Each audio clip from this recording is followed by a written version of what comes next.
Episode number 14 की starting होती है और क्वांगलिंग कह रहा होता है, अरे हाँ मुझे याद आया नैन की मेरा कोट तुम्हारे घर पर है, क्यों है ना। और वहीं उन दोनों को इस तरह झगड़ता देख नैन चिल्लाती हुई कहती है, बस बहुत हो गया, तुम दोनों चुप हो जाओ। और मन में कहने लगती है, एक तो पहले से ही हुआंगफू मुझे परेशान कर रहा है और अब ऊपर से क्वांगलिंग आग में घी डाल रहा है। फिर तभी हुआंगफू नैन को अपने पास खींचता है और चिल्लाते हुए कहते है, तुम यहाँ से चले जाओ। ये सब देख क्वांगलिंग गुस्सा होता है और आगे जाते हुए कहते है, ठीक है नैन, मैं बाद में तुम्हारे ऑफिस आ जाऊंगा।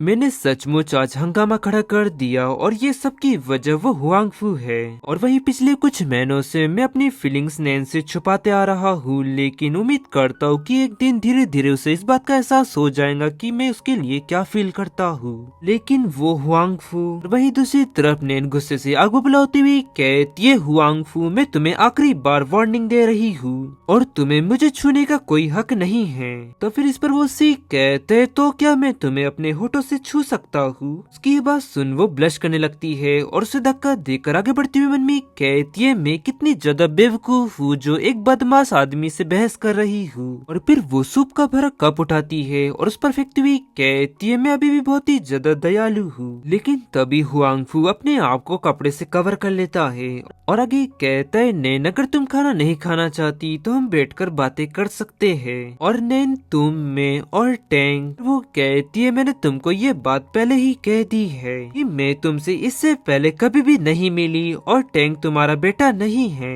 तब इस पर वो सी कहता है, ठीक है तो फिर प्रेटर्निटी टेस्ट करवा लेते हैं और मैं तब तक तुम्हारी बातों पर विश्वास नहीं करूंगा जब तक मैं प्रेटर्निटी टेस्ट की रिपोर्ट नहीं देख लेता।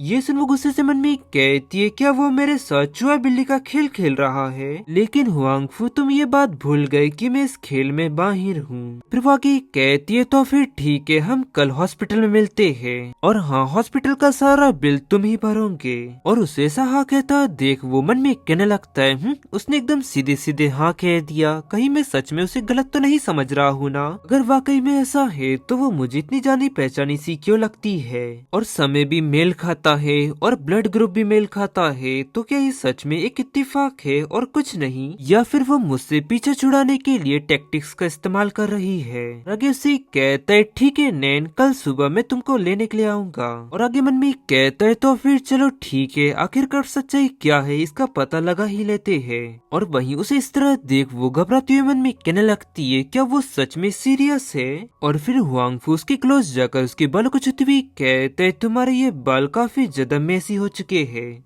और उसे ऐसा करता देख वो गुस्से से चिल्लाती हुई कहती है, क्या तुम्हारा हो गया।